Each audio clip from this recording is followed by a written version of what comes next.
আজকের পর্বে খুবই সহজ একেবারেই ঝামেলাবিহীন একটি রেসিপি করে দেখাচ্ছে famous Korean cheese corn dog. এটা এক একজন এক একভাবে বানায়, তবে এইভাবে বানানো সবচেয়ে সহজ। যে কোনো সময় যখন তখন আপনি বানিয়ে নিতে পারবেন। অনেকে এটা ঝামেলা মনে করেন, তাই সহজে বানাতে চান না। বাট আজকে আমি যেভাবে দেখাচ্ছি বানানো, এভাবে যদি আপনি বানান, আপনি বাচ্চাদের স্কুলের টিফিনে বলেন, মেহমান আসলে বা বিকালেও আপনি নাস্তার জন্য ঝটপট কিন্তু বানিয়ে নিতে পারবেন। কোরিয়ান চিজ কর্ন ডগ বানানোর জন্য পাউরুটির চারপাশে যে ব্রাউন অংশ থাকবে সেটা কেটে বাদ দিতে হবে। এরপর বেলনের সাহায্যে বেলে এটা একটু ফ্ল্যাট করে নিতে হবে। এরপর দিয়ে দিচ্ছি চিকেন সসেস একটার হাফ, আর দিয়ে দিচ্ছি মোজরেলা চিজ। এরপর জাস্ট ফোল্ড করে নেব, আর এক পাশে এভাবে পানি লাগিয়ে নিতে হবে।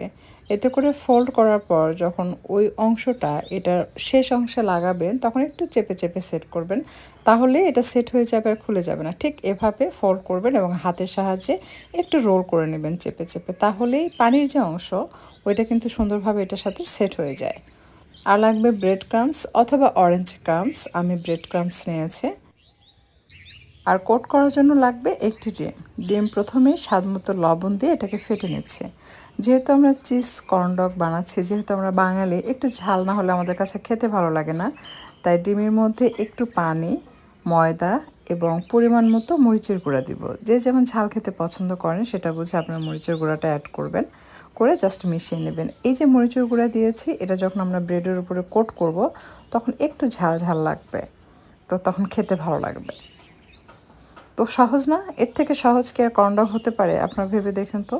খুবই সহজ, কিন্তু কি আপনার কাছে দেখে মনে হচ্ছে না যে খুবই সহজ এবং খুব ঝটপট বানানো যাবে? এর আগেও কিন্তু আমি আপনাদেরকে চিজ কর্ন ডগ বানিয়ে দেখিয়েছি, সেটা চিকেন দিয়ে ছিল। আর যে কিচেনে আমি রেসিপিটি শেয়ার করেছি আপনারা নিশ্চয়ই দেখেছেন, ওইটা একটু ঝামেলার, বাট এটা একদমই ঝামেলাবিহীন সহজ রেসিপি। আপনি চাইলে কিন্তু এভাবে অরেঞ্জ ক্রামের মধ্যে গুঁড়িয়ে এটাকে 2-1 দিনের জন্য নর্মাল ফ্রিজে রেখে দিতে পারবেন, যে হঠাৎ হয়তো মেহমান আসলো, বা ধরেন আপনার মেহমান আসবে, আগে থেকে বানিয়ে রেখে দিলেন, মেহমান আসার পর ঝটপট ফ্রাই করলেন।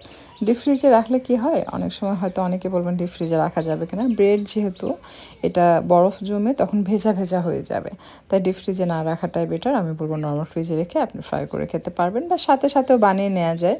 এটাকে যে ফ্রিজে রাখাটা খুব বেশি গুরুত্বপূর্ণ তা না, কারণ কিছু কিছু জিনিস দেখবেন একদম ফ্রেশ তৈরি করে খেলে সেটা ফ্রেশ ফ্লেভার পাওয়া যায়। আমার খুব পছন্দের এই আইটেম। তো আমি একটা রেস্টুরেন্ট আছে এখানে, ওটা রেস্টুরেন্ট না আসলে, ক্যাফে শপ বলতে পারেন।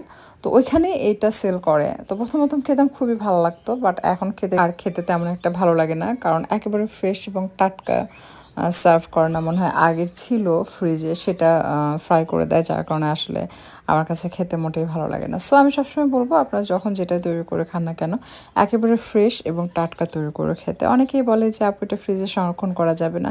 হ্যাঁ, অবশ্যই প্রতিটি খাবার আপনি সংরক্ষণ করে খেতে পারবেন ফ্রিজে, বাট সেক্ষেত্রে কি হয়, আপনার যখন 1 দিন 2 দিন 3 দিন আগের জিনিস আপনি ফ্রাই করে খাবেন, ওইটার যে ফ্রেশ ফ্লেভার, একটা স্বাদ, মানে টাটকা খাবারের যে স্বাদ, ওইটা কিন্তু পাওয়া যায় না।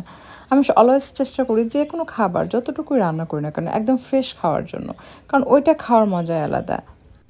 আর হ্যাঁ, ভাজার বিষয়তে কিছু বলাই হলো না। যখন আপনি এটা ভাজবেন, তেল হালকা গরম করে তারপর কিন্তু আপনাকে এই কোরিয়ান চিজ কর্নডগটা ছাড়তে হবে হালকা আঁচে, অর্থাৎ মাঝারি থেকে কম আঁচে রেখে উল্টিয়ে পাল্টিয়ে সুন্দর কালার আসা পর্যন্ত এবং ভিতরের চিজটা গলে যাওয়া পর্যন্ত ভাজবেন। যখন দেখবেন চিজ গলে বের হয়ে আসতে শুরু করেছে, তখন বুঝবেন যে ভাজা হয়ে গেছে। সেই পর্যায়ে তেল ঝরিয়ে উঠিয়ে নেবেন।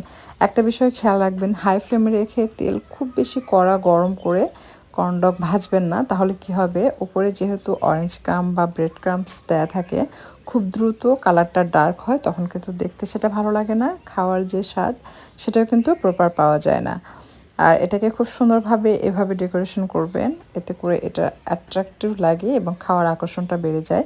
এভাবে তৈরি করে কিন্তু বাচ্চাদের বার্থডেতেও সার্ভ করতে পারবেন, দেখবেন বাচ্চারা খেতে খুবই পছন্দ করবে। যদি এরকম কোণ না থাকে, সেক্ষেত্রে আপনারা পলি ব্যাগের মধ্যে নিয়ে একটু ছিদ্র করে দিয়েও কিন্তু এভাবে ডিজাইন করে নিতে পারবেন। তো আশা করছি আজকের এই রেসিপি আপনাদের কাছে ভালো লেগেছে। যদি ভিডিওটি ভালো লাগে, লাইক, কমেন্ট এবং শেয়ার করবেন। আর এরকমই সহজ এবং মজার মজার ইউনিক সব রেসিপি পেতে আমার চ্যানেলটি সাবস্ক্রাইব করে নিয়মিত চ্যানেলের সাথেই থাকবেন। আপনারা যারা আমার পেজ থেকে ভিডিওটি দেখছেন, লাইক অ্যান্ড ফলো দিয়ে রাখেননি, তাদের কাছে অনুরোধ থাকছে লাইক এবং ফলো দিয়ে নিয়মিত ভিডিওগুলো দেখার জন্য। আবারও চলে আসবো পরবর্তীতে আপনাদের জন্য মজার এবং নতুন কোনো রেসিপি নিয়ে। সবাই ভালো থাকবেন। সকলের সুস্বাস্থ্য কামনা করে বিদায় নিচ্ছি। আল্লাহ হাফেজ।